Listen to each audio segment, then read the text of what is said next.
Greetings, friends. Today, I want to take you to a night when an entire city burned. A night when flames turned streets into rivers of fire and thousands of lives were changed before the sun could rise. This is the story of the Great Fire of London. Not just how it started, but how fear spread, how people survived, and how a city was reborn from ashes. In the early hours of September 2nd, 1666, London was asleep. It was a crowded city of narrow streets and wooden houses. Buildings leaned over alleys so closely that neighbors could shake hands from opposite windows.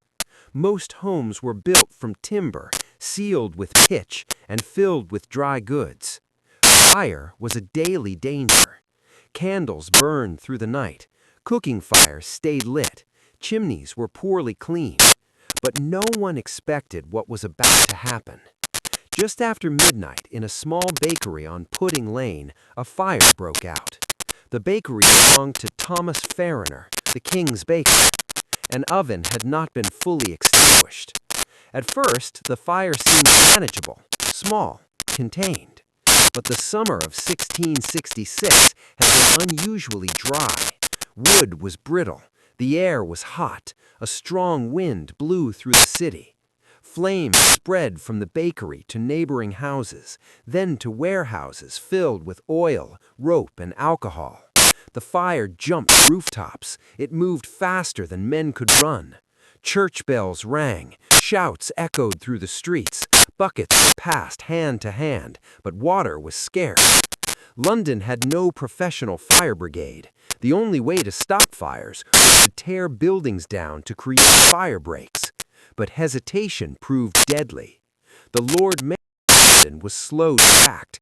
He feared destroying private property. He underestimated the danger. By dawn, the fire was out of control.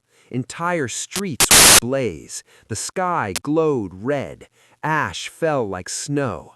People fled with what they could carry. Families dragged carts loaded with furniture. Children cried. Animals panicked. Some escaped to the River Thames. Boats filled with refugees crowded the water. Others slept in fields outside the city walls. For 4 days and 4 nights, the fire burned. St. Paul's Cathedral, thought to be fireproof, caught fire. Its lead roof melted and flowed like liquid down the streets. The heat was so intense that stone cracked, iron bent. The air was nearly unbreathable. People believed the world was ending. Rumors spread. Some claimed the fire was an act of war. England was already fighting France and the Netherlands. Foreigners were attacked in the streets. In the chaos, mobs formed. Innocent people were beaten and killed. Fear had become as dangerous as the flames. By September 5th, the wind finally died down. Fire breaks began to work. The inferno slowly burned itself out. When the smoke cleared, London was unrecognizable. Over 13,000 houses were destroyed. 87 churches lay in ruins. Entire neighborhoods were gone. An estimated 80,000 people were left homeless. Official records list only a few deaths, but historians believe the true number was far higher. The poor were not counted. Bodies were turned to ash. The city faced ruin. Food was scarce. Disease threatened. Winter was approaching. Yet London did not die. King Charles II ordered the city to be rebuilt, stronger, safer, and smarter. Wood was replaced with brick and stone. Streets were widened. New building codes were introduced. Architect Christopher Wren designed new churches. St. Paul's Cathedral was rebuilt, grander than before. The fire reshaped London forever. Insurance companies were formed. Fire brigades emerged. Urban planning changed.